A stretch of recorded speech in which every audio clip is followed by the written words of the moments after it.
Today's monthly checkup, we're focusing on superbugs and antibiotic resistance, but is this a problem in New Hampshire, and should we be concerned about it? Here to answer all those questions, New Hampshire State epidemiologist Dr. Benjamin Chan. Thank you so much for joining us. My pleasure. Thank you. Well, let's dive right on in. First of all, what is antibiotic resistance and how does it develop? Yeah.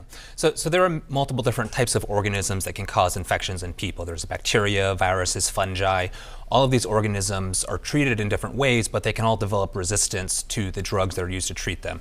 So as an example, with bacteria, we have bacteria that live in and on us, and that's normal. There's normal bacteria. Different types of bacteria may be more resistant to antibiotics. And so when a person receives or takes antibiotics, those antibiotics can kill off the weak bacteria, and it allows the more resistant, stronger bacteria to survive and divide and potentially go on to cause infection. And these bacteria can also spread resistance to other bacteria and to other people. So we know that antibiotic use is a main driver of antibiotic resistance. And we also know that there's a lot of inappropriate antibiotic use that goes on in the healthcare setting.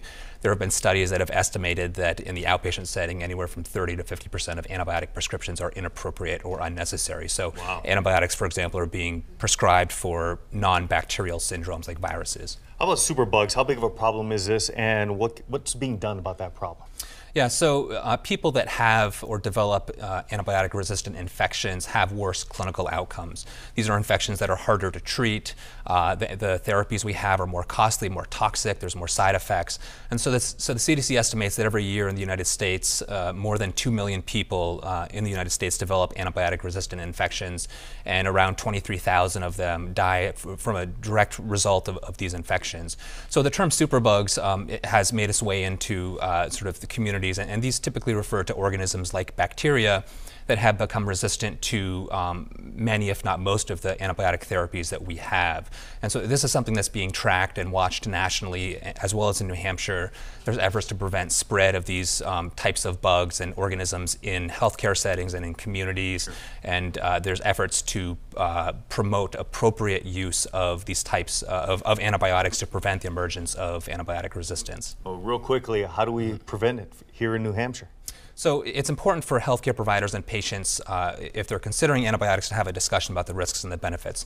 Antibiotics are important and beneficial and can be life-saving to treat bacterial infections, but they're not helpful for example, viral infections. And so people need to have these discussions with their providers. There needs to be a more and better appropriate prescribing and use of antibiotics. All right, Dr. Chan, thank you so much for your time. Stay tuned. We've got much more coming up after the break.